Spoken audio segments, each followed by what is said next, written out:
Freedom of speech is often discussed as if the main question were simple. Is something formally banned or is it not?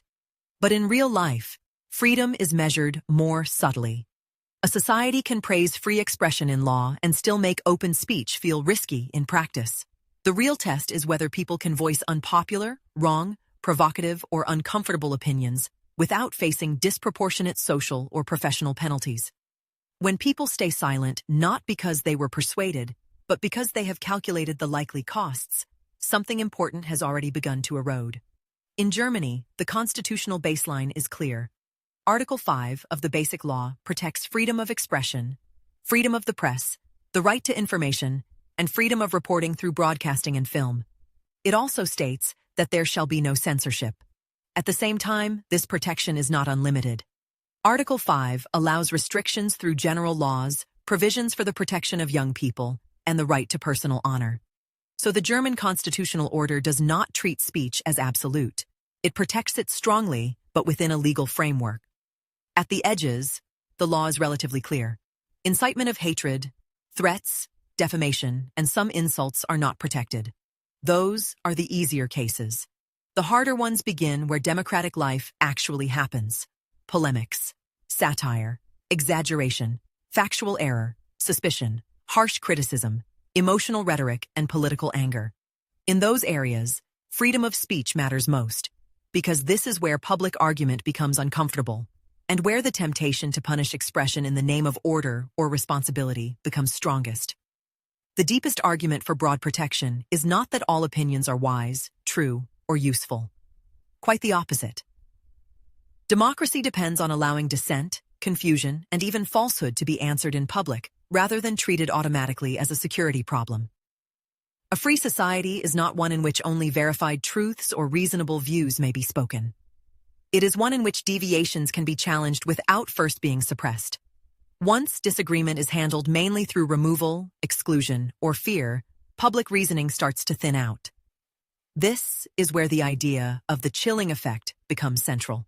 The chilling effect describes a situation in which people fall silent because they anticipate costs, not because they have changed their minds, and not because better arguments convinced them, but because speaking has become too expensive. Those costs can take many forms: criminal complaints, deplatforming, the loss of payment systems or audience access, professional exclusion, or organized public shaming. None of these requires a dramatic state ban to have real force. If enough people believe that open expression may damage their livelihood, status, or safety, then speech can be narrowed effectively without ever being formally abolished. That is one of the strongest reasons for concern today. The architecture of enforcement has shifted. Earlier images of censorship often involved officials, offices, and explicit prohibitions. Today, moderation systems, reporting tools, and algorithms can shape what may be said, seen, distributed, and monetized. The mechanism is often indirect and privatized rather than judicial.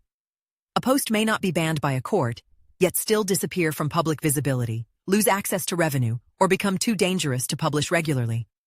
Germany's Network Enforcement Act, the NetzDG, belongs to this development.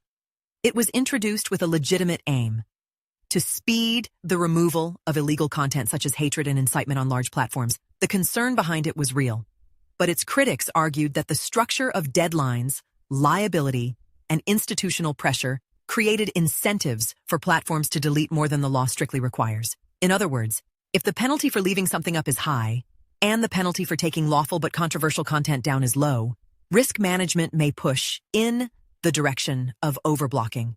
This narration can only say that platforms tend to remove too much under such pressure, and that private moderation may act more harshly than courts. It offers no concrete cases or quantitative proof here. But as a matter of institutional logic, the concern is serious. The same balance appears in newer regulation.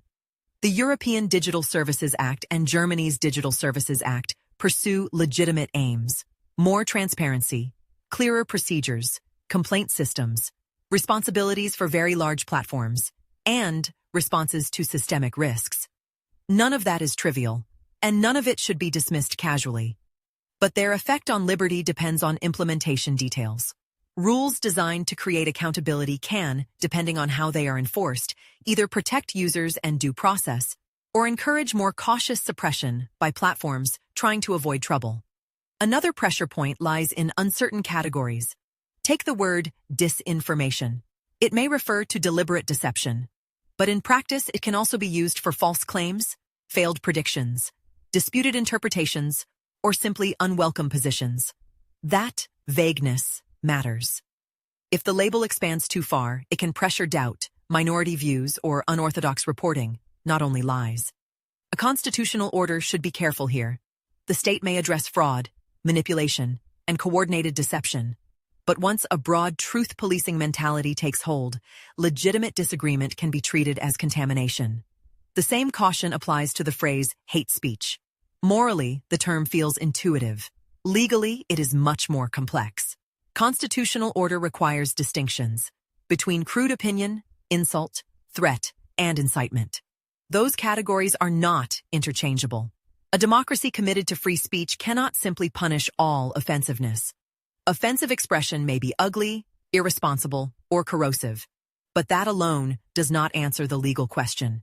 If the line is drawn too vaguely, then constitutional protection becomes unstable precisely where it is most needed. There is also a media regulation concern. State media authorities and the Interstate Media Treaty may apply sensible diligence standards, and serious standards are not automatically censorship.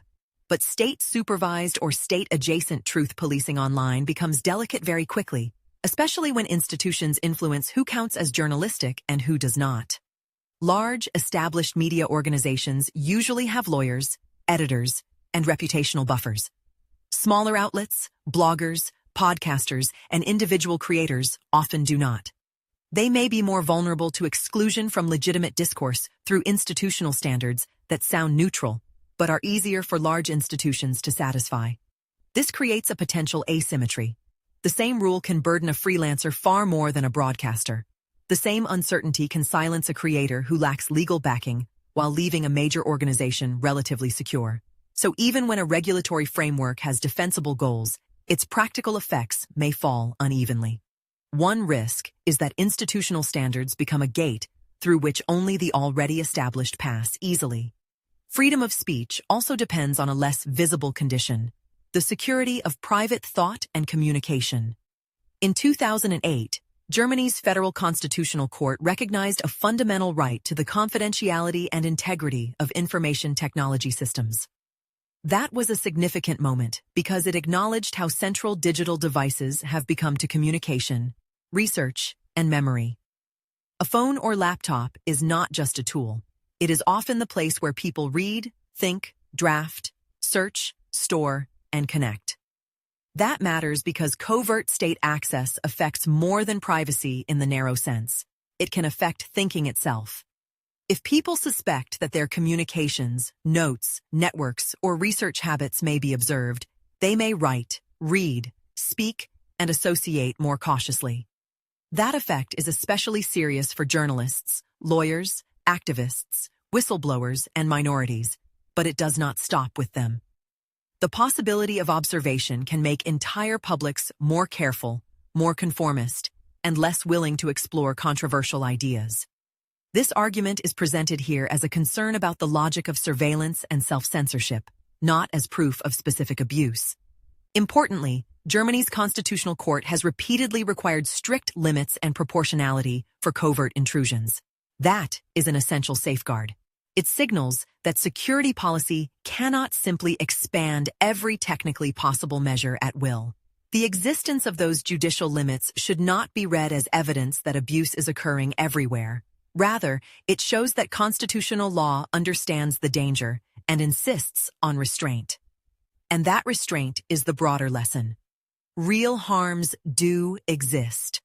Threats, harassment, and intimidation are not abstract problems, and the state has a duty to respond effectively to them. But if the response becomes too broad, too vague, too opaque, or too difficult to challenge, then a cumulative pattern emerges. Small restrictions add up. Privatized enforcement substitutes for open legal judgment. Surveillance encourages caution before a word is even spoken. The result is not always visible censorship. More often, it is self-censorship. A democracy does not become thinner only when speech is formally banned. It becomes thinner when citizens quietly learn which topics are too costly, which doubts are too dangerous, and which tones are too risky. That is why freedom of speech is non-negotiable. Not because every statement deserves admiration, but because a constitutional democracy must preserve the space to answer error, hostility, provocation, and dissent without collapsing into fear-based silence. Protection should therefore remain narrow, clear, transparent, and appealable.